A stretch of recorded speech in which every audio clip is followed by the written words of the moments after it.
वंदे मातरम बच्चों। बच्चों जैसे कि आपको पता है कि हमने डायरेक्ट और इनडायरेक्ट स्पीच का जो सेशन है उसको शुरू किया है और डायरेक्ट इनडायरेक्ट स्पीच हम ग्रामर में कर रहे हैं और उसमें हम एसरेटिव सेंटेंस कंप्लीट कर चुके हैं।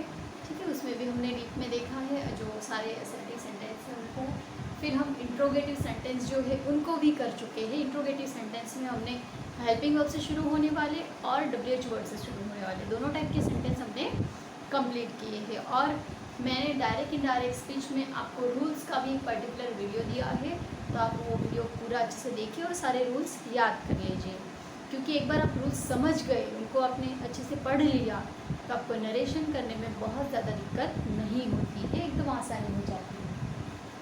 बच्चों डायरेक्ट इनडायरेक्ट स्पीच में आज हम करने वाले हैं इम्पेरेटिव सेंटेंस। इम्पेरेटिव सेंटेंस जिन्हें कहा जाता है आज्ञात वाक्य।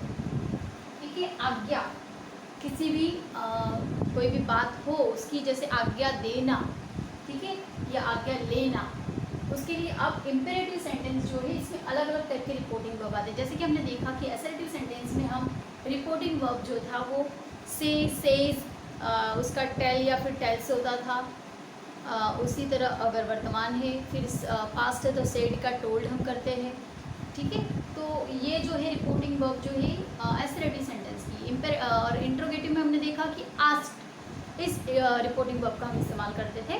ठीक है, लेकिन जो इम्पेरेटिव सेंटेंस है आज्ञात वाक्य है, इसमें जो रिपोर्टिंग वर्ब है वो वाक्य के अनुसार बदलती है। और ये भी हमने लास्ट वीडियो में देखा है कि किस तरह से वाक्य का भाव जो सूचित करता है उसके अकॉर्डिंग हमें रिपोर्टिंग वर्ब लगानी है। अगर कमांड दी गई है किसी ऑफिसर के द्वारा तो कमांडेड, अगर ऑर्डर दिया गया है तो ऑर्डर्ड, अगर विनती का भाव है, विनती का भाव है तो रिक्वेस्टेड, किसी बात के लिए चेतावनी दी गई है तो वार्न। ठीक है, किसी बात की अगर सजेशन दिया गया है तो सजेस्टेड, सूचना, ठीक है, सूचन किया गया। तो इस तरह से अलग अलग वाक्य के लिए वाक्य का भाव हमें पहचानना होता है कि वाक्य में किस तरह की बात की जा रही है। ठीक है, तो वो पहचान के हमें वो रिपोर्टिंग वर्ब वहाँ पे लगाना होता है। तो रिपोर्टिंग वर्ब जो किस तरह के वाक्य के लिए क्या लगता है ये हमने लास्ट वीडियो में देख लिया है। आज हम देखते हैं इम्पेरेटिव सेंटेंस जो है उसका स्ट्रक्चर क्या होता है और इसमें अफर्मेटिव और नेगेटिव सेंटेंस को किस तरह से किया जाता है। ठीक है, दो टाइप के सेंटेंस है इम्पेरेटिव में, दो टाइप के सेंटेंस आपके आएंगे, हकार भी आएंगे और नकार भी आएंगे। हकार जिन्हें हम अफर्मेटिव सेंटेंस कहते हैं, नकार जिन्हें हम नेगेटिव सेंटेंस कहते हैं। अब इसमें ये याद रख लीजिए, जैसे कि मैंने स्ट्रक्चर में भी लिखा हुआ है कि सबसे पहले स्ट्रक्चर यहाँ पे मैंने आपको असर्टिव और इंट्रोगेटिव में भी सेम स्ट्रक्चर आएगा, बस रिपोर्टिंग वर्ब थोड़ा बदलेगा। ठीक है, कनेक्टिव रिपोर्टिंग वर्ब और कनेक्टिव में बदल होगा। रिपोर्टिंग वर्ब उसमें जैसे सेज, टेल, टेल्स, टोल्ड वाक्य के अकॉर्डिंग, और कनेक्टिव जो है वो उसमें दैट लगता था असर्टिव में, जबकि इंट्रोगेटिव में हमारा जो रिपोर्टिंग वर्ब है वो आस्क्ड और कनेक्टिव हमारा इफ या वेदर लगता था और WH वर्ड हुआ तो वही लगता था। ठीक है, बस ये दो चीज़ का बदल है। इसमें क्या है, रिपोर्टर है। रिपोर्टर किसे कहते हैं, जो बोल रहा होता है, बोलने वाला जो करता है, ठीक है, उसको हम रिपोर्टर कहते हैं। फिर हमारा उसके बाद आता है जैसे ये पुश, ठीक है, ये कौन है, रिपोर्टर। फिर ये जो शब्द है सेड टू, ये है हमारा रिपोर्टिंग वर्ब। ठीक है, उसके बाद सिस्टर, किससे कह रहा है कुछ, अपनी सिस्टर से। तो सिस्टर क्या है, सुनने वाली, लिसनर, सामने वाला जो हमें सुनता है। ठीक है, और फिर कनेक्टिव, यहाँ कॉमा और इनवर्टेड कॉमा के बीच में हम कनेक्टिव लगाते हैं इनडायरेक्ट करते वक्त। और उसके बाद हमारा आता है मेन वर्ब और एक्स्ट्रा जो अदर वर्ड्स होते हैं वाक्य में वो। ठीक है, अब जैसे कि इम्पेरेटिव सेंटेंस है, इसमें हमारे कनेक्टिव में टू और नॉट टू आ सकते हैं। अब टू कहाँ आएगा, जब वाक्य हकार होगा, तो मतलब वाक्य अगर हकार है तो उसमें कनेक्टिव कॉमा और इनवर्टेड कॉमा के बीच में जो हम कनेक्टिव लगाते हैं वहाँ पे हम सिर्फ टू लगाएंगे, टू इन्फिनेटिव। ठीक है, और अगर वाक्य अगर निगेटिव हुआ तो हम वहाँ पे टू की जगह क्या लगाएंगे, नॉट टू। मगर मतलब जैसे कि डोंट दिया है तो हम वहाँ पे नॉट टू लगाएंगे। ठीक है, फिर आगे टू नहीं लगेगा, डायरेक्ट नॉट टू लगेगा। क्लियर हुआ? ओके, देखते हैं वाक्य के अकॉर्डिंग। जैसे कि पहला वाक्य है, Kush said to his sister, Kush ने अपनी सिस्टर से कहा, क्या कहा, please help me in my work. Kush ने, मान लो कि ये कुश है, इसने अपनी सिस्टर से कहा कि मुझे मेरे please help me in my work, मुझे मेरे काम में मदद करो। अब कुश ने कहा, अब ये दोनों इसने इससे कह दिया, लेकिन थर्ड पर्सन डायरेक्ट इनडायरेक्ट में क्या होता है, थर्ड पर्सन के थ्रू बात होती है ना, मतलब एक और पहले और दूसरे व्यक्ति की बात कोई तीसरा व्यक्ति कहता है, मतलब सीधी बात को इनडायरेक्ट वे में कहा जाता है, ठीक है, उसको इनडायरेक्ट स्पीच कहते हैं। तो तीसरा व्यक्ति क्या कहेगा कि भाई कुश ने उसकी सिस्टर से कहा कि वो उसको उसके काम में मदद करे।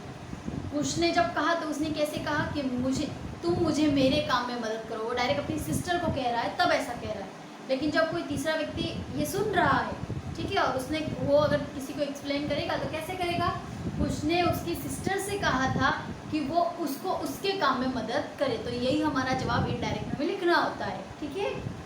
जैसे कि कैसे आएगा यहाँ पे, push said to his sister, push जो है रिपोर्टर वो हमने लिखा, क्या कहा, said to his sister please. देखिए मैंने आपको कहा था कि प्लीज जो शब्द आता है तो ये विनती का भाव दर्शाता है, प्लीज शब्द आया मतलब वहाँ पे आपको क्या लिखना है, सीधा रिक्वेस्टेड, रिक्वेस्ट कर रहा है ना वो, या धमकी देगा मुझे मेरे काम में मदद कर दे, ऐसा थोड़ी बोलेगा, वो तो रिक्वेस्ट करेगा ना, प्लीज मुझे मेरे काम में मदद कर देना थोड़ी, ठीक है।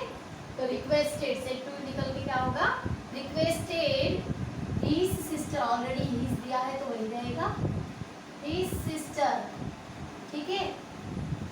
फिर क्या आएगा, कॉमा इन्वर्टेड कॉमा नहीं लगता, ठीक है, ये याद रखना इनडायरेक्ट करते वक्त। पुश रिक्वेस्टेड हिज सिस्टर, अब ये अफर्मेटिव सेंटेंस है कि नेगेटिव, अफर्मेटिव हकार है ना, तो क्या आएगा कनेक्टिव, टू हेल्प। अब आपको पता है कि जहाँ पे भी टू आता है, ठीक है, टू जहाँ पे भी आता है तो टू के बाद जो हेल्पिंग वर्ब मेन वर्ब होती है वो फर्स्ट फॉर्म में ही होती है, क्योंकि टू इन्फिनेटिव है तो इसके साथ हमेशा मेन वर्ब की फर्स्ट फॉर्म आती है। टू हेल्प मी किसके लिए है, पुश के लिए है ना, मुझे मदद करो, किसको मदद करो, पुश को, तो पुश लड़का है तो क्या आएगा, him, to help him in my, my मतलब किसे, पुश को, तो माय की जगह क्या होगा, हिज, ठीक है। ये कर्ता विभक्ति कर्म विभक्ति, ये आपको मैंने पर्सनल प्रोनाउन में करवाया है, देखिए हर जगह ये काम आ रहा है, आपको ये याद करना है। इज वर्क, क्लियर हुआ। पुश सेड टू की जगह प्लीज शब्द आया था, इसलिए हमारा रिपोर्टिंग वर्ब लगा रिक्वेस्टेड हिज सिस्टर, कनेक्टिव लगा टू, हेल्प, ये शब्द निकल जाएगा क्योंकि इसकी जगह रिक्वेस्टेड यहाँ रिपोर्टिंग वर्ब आ गया ना, तो इसको नहीं लिखेंगे, प्लीज फिर निकल जाता है, डायरेक्ट टू से वाक्य जोड़ के फिर यहाँ से वाक्य, हेल्प मी किसके लिए, तो कुश के लिए, तो हिम इन माय वर्क मतलब किसका वर्क, कुश का वर्क, तो कुश लड़का है तो हिज वर्क, ठीक है। अगर वहाँ पे लड़की होता तो हर वर्क आ जाता। उसी तरह दूसरा वाक्य, the teacher said Raj go to the market and buy a file, teacher ने राज से कहा कि जाओ मार्केट में जाओ और फाइल खरीद के लाओ। अब टीचर ने राज को क्या रिक्वेस्ट की, प्लीज जाओ ना, ऐसा कहा नहीं, टीचर का कहने का भावार्थ देखिए कैसा है, ऑर्डर किया, उन्होंने ऑर्डर किया ना कि जाओ मार्केट से फाइल खरीद के लेकर आओ, तो हमें ये भाव समझ लेना है। तो कैसे आएगा, द टीचर ऑर्डर्ड राज, अब अगेन ये अफर्मेटिव सेंटेंस है तो हमारा कनेक्टिव लगेगा to go to the market and buy a file, ठीक है।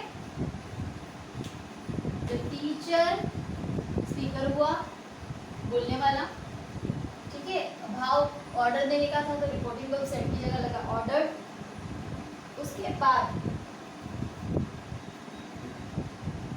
राज लिसनर, फिर कॉमा ये जो है, ठीक है, राज यहाँ पे आ गया, क्योंकि ये राज यहाँ पे क्यों आ गया, क्योंकि द टीचर सेड, टीचर ने कहा राज जाओ ये करो, तो फिर टीचर ने राज से ही कहा ना, भले यहाँ पे कॉमा के बाद दिया इन्वर्टेड कॉमा में राज लिखा है, लेकिन बोलने वाला तो सामने तो है ही ना, तो टीचर से, टीचर ने कहा, अगर यहाँ पे स्टूडेंट्स भी होता तो भी टीचर से ऑर्डर टू स्टूडेंट्स ऐसा ही आता, टीचर ऑर्डर द स्टूडेंट्स, ठीक है। तो यहाँ पे आपको इस तरह से समझना है। फिर क्या, कनेक्ट इन्फिनेटिव जो है हमारा टू, ठीक है, वो लगा हमने कनेक्टिव के तौर पर, फिर सीधा वाक्य, और टू के बाद हमेशा आपको मैंने बताया इन्फिनेटिव हो जाता है तो मेन वर्ब की फर्स्ट फॉर्म ही आती है, वो का वो ही रहा, to the market and buy a file, clear. Okay, आगे देखते हैं, द कर्नल, यहाँ पे कॉलोनल नहीं पढ़ना है, इसको कर्नल पढ़ना है, ठीक है, कर्नल जो आर्मी में होते हैं ना वो, colonel told his soldiers, colonel ने अपने सैनिकों से कहा, सोल्जर्स मतलब सैनिक, गो अहेड, आगे बढ़ो, आगे जाओ। ठीक है, तो कैसे आएगा, द कर्नल। अब यहाँ पे मैंने आपको कहा था कि इस तरह से अगर आर्मी है, पुलिस है, कोई भी मतलब ऑफिसर्स अगर अपने जूनियर से कुछ कहते हैं तो वो कमांड होता है। ठीक है, वहाँ पे कमांड होता है, ऑर्डर नहीं। तो वहाँ पे हम क्या इस्तेमाल करेंगे, commanded. The colonel commanded his soldiers to, infinitive लगा ना, यहाँ तक तो हुआ द कर्नल। ठीक है, फिर गो हेड, कमांड का भाग है तो टोल्ड की जगह क्या लगा, कमांडेड हिज सोल्जर्स, फिर कॉमा इन्वर्टेड कॉमा के बीच में हम लगाएंगे कनेक्टिव टू, फिर लगेगा गो अहेड, वैसे के वैसे ही रहेगा। ठीक है, ओके, आई थिंक आपको ये क्लियर हो रहा है। और ये इन्वर्टेड कॉमा जो होता है ये निकाल देना होता है। ठीक है, जब हम डायरेक्ट से इनडायरेक्ट करते हैं। ठीक है, कॉमा भी इन्वर्टेड कॉमा। अगला वाक्य देखते हैं, the grandmother said to a little child, don't go near that dog. Grandmother ने कहा छोटे बच्चे से कि उस डॉग के पास मत जाओ, उस डॉग के नज़दीक मत जाओ। तो यहाँ पे डॉग के नज़दीक ना जाने की क्या दी गई है, चेतावनी दी गई है ना, कि भाई वो काट लेगा, वहाँ उसके नज़दीक मत जाओ। तो चेतावनी, चेतावनी का भाव दर्शित हो रहा है, तो उसके लिए इंग्लिश में क्या कहते हैं, वार्न, वार्निंग देना। तो क्या कैसे आएगा, द ग्रैंड मदर वार्न। अगर ये वॉर्न वाला मैंने आपको वहाँ पे नहीं लिखवाया होगा तो इसका ऐड कर लीजिएगा। ठीक है, वॉर्न अ लिटिल चाइल्ड। ठीक है, अब देखिए डोंट है नेगेटिव, डू नॉट, तो नेगेटिव के लिए क्या लगेगा, नॉट टू, कनेक्टिव। ठीक है, not to go near that dog. ठीक है, ओके। अगला वाक्य है, ही सेड टू मी, उसने मुझसे कहा, please do not drive the scooter very fast, कृपया स्कूटर को बहुत तेज मत चलाओ। अब यहाँ पे उसने कृपया कहा, मैंने आपको हर बार कहा है, प्लीज आया मतलब सीधा क्या रख देना है, ही रिक्वेस्टेड मी। ठीक है, और ये प्लीज निकल जाता है क्योंकि रिक्वेस्टेड आ गया तो सीधा इंफिनिटिव। अब डू नॉट है मतलब नेगेटिव हुआ तो नॉट टू आएगा। ठीक है, he requested me not to, और टू के बाद हमेशा मेन वर्ब की फर्स्ट फॉर्म ही आती है, मैंने आपको हर बार कहा है। ठीक है, टू के बाद हमेशा मेन वर्ब की फर्स्ट फॉर्म ही है। Not to drive the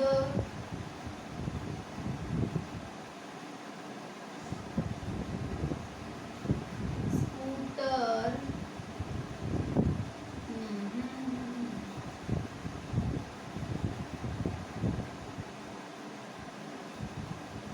drive scooter very fast. ठीक है, ओके फाइन। तो ये थे हमारे इंपेरेटिव सेंटेंस अज्ञात वाक्य। इसमें हर एक प्रकार के हमने देखे, ऑर्डर वाला, कमांड वाला, रिक्वेस्ट वाला, ठीक है, वार्निंग वाला। अब यहाँ पर मैंने दो आपके लिए छोड़े हैं। The officer said don't go till 6 o'clock, 6 बजे तक मत जाओ, ऐसा ऑफिसर ने कहा। और अगला है द ट्रैफिक पुलिस से, ट्रैफिक पुलिस ने कहा स्टॉप द कार, कार यहाँ पे रोको। एक नेगेटिव है, अफर्मेटिव है। तो ये दोनों आपको प्रैक्टिस में करने हैं और हमने इतने वाक्य किए, तो आई होप कि आपको एकदम आसानी से आ जाएंगे। और जिनको भी अभी भी कुछ दिक्कत है कि भाई ये किस तरह से माय का ही हुआ, माय का ही, ये जो भी पर्सनल प्रोनाउन में चेंज हो रहे हैं ये किस तरह से हुए, यहाँ पे ऑर्डर कहाँ से आ गया, कमांड कहाँ से आ गया, रिक्वेस्टेड कहाँ से आ गया, तो ये सब के लिए आप लास्ट वीडियो देखिए जो पहले हमारा डायरेक्ट इनडायरेक्ट हमने शुरू किया है, वो शुरुआत से देखिए तो आपको पता चलेगा कि पूरा डिटेल में इसको किस तरह से करना है, क्योंकि हमने हर एक वीडियो में इसके रूल्स समझाए हैं, आपको पर्टिकुलर रूल्स का वीडियो भी दिया है, आप वो देखेंगे। आपका बेसिक अगर जब क्लियर होगा तो जो भी आगे चल रहा है वो आपको एकदम ही आसानी से, एकदम मतलब एकदम बिल्कुल आसानी से आपको समझ में आ जाएगा। लेकिन आप सीधा डायरेक्ट इस पे आएंगे तो आप किसी के ऊपर से जाएगा कि ये किस तरह से आए, इसलिए शुरुआत से करिए, अच्छे से करिए और ये दो जो सेंटेंस दिए इनकी प्रैक्टिस करिए। फिर मिलते हैं अगले लेक्चर में, तब तक वंदे मातरम।